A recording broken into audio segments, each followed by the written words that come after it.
temptations and desires, what would you say is the difference between when you were growing up and today, to start with? And then how do you think that has changed in the contemporary era? Like what we're facing now, is it really the same, just a little bit more of it? Or like, what would you kind of speak to that? Inshallah. بسم الله الرحمن الرحيم الحمد لله والصلاة والسلام على رسول الله وعلى آله وصحبه ومن اهتدى بهداه أما بعد.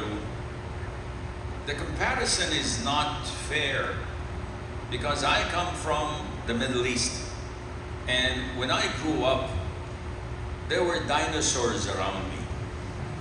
So I was born in the previous century. That this shows you how old I am.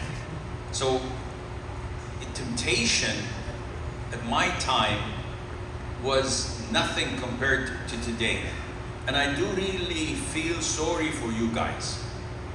And I would not even dream of being in your shoes today when I was like 50 years ago or 40 years ago. Because it's unimaginable. The fitan, the trials, the temptations are way more than that we used to face, and are much easier to attain and get than it was my time. And those who support you to do it and encourage you to do it far exceed those at my time. So there's no comparison, none whatsoever. If we were to talk about temptations, one of the biggest problems of the youth that I see and they don't see, and this is one of the problems, it's not that my eyesight is stronger, but maybe because I'm older.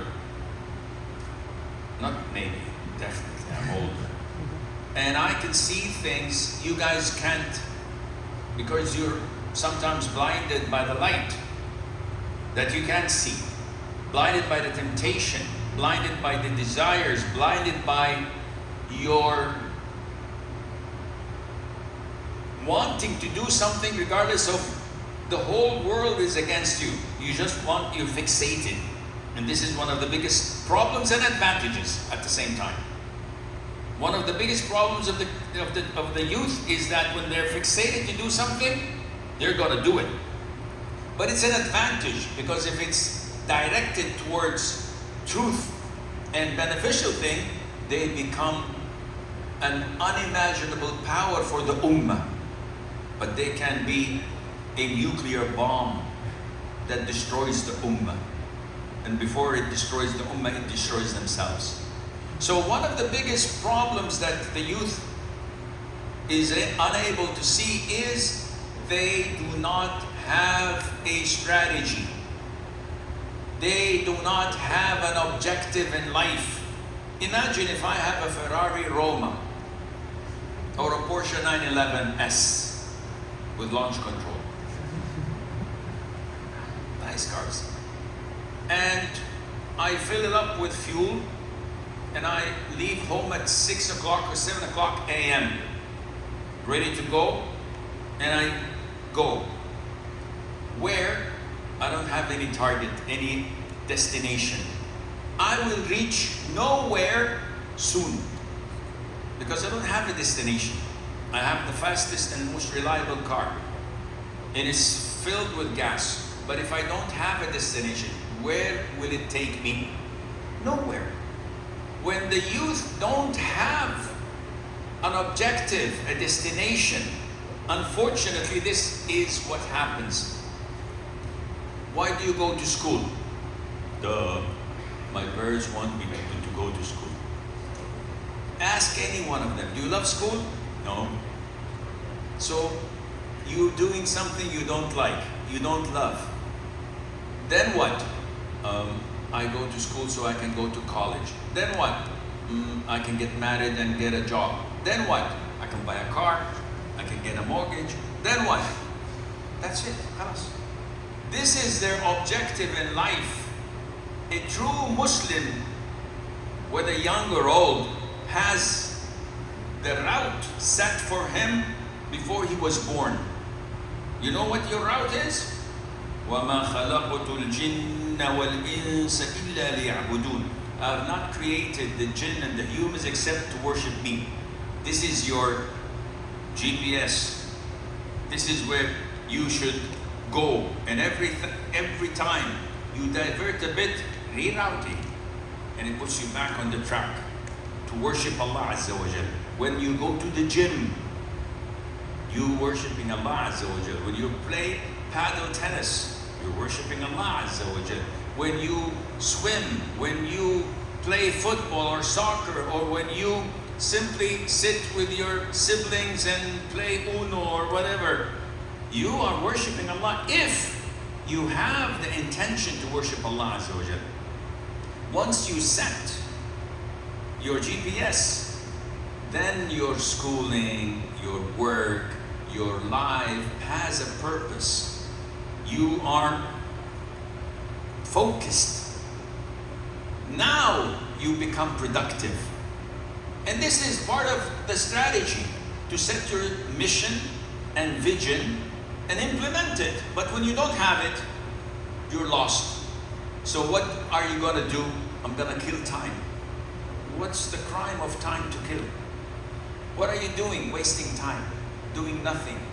Days and nights pass and you are in stagnant waters. You're not producing, you're not benefiting neither yourself or the community. And then you start to go downhill. You feel depressed, you feel sad, you're bored. Why are you bored and sad and depressed? All the desires you want to do, you're doing it. You're having fun, you're always with your buddies. You're always hanging out with them. You're always doing things that people tell you not to do, yet you are still bored. One of the mothers told me that her son is addicted to watching action movies. And people said, duh, action movies? What is it? People are addicted to porn. People are addicted to something. Action movies is, even imams of the masjid watch action movies nowadays. Unfortunate, very unfortunate. I was in London once and one of the brothers taking me from the hotel to the venue. His beard was, mashallah, this long, and his toe was this short. And he was with me and we passed by a billboard with movie. And he said, oh, Sheikh, wallahi, this movie is Hangover, did you see it? I looked at it and said, excuse me? And then he, oh no, I mean, it's funny, Sheikh. He said, how do you watch such things? It's normal. In your country, it's normal.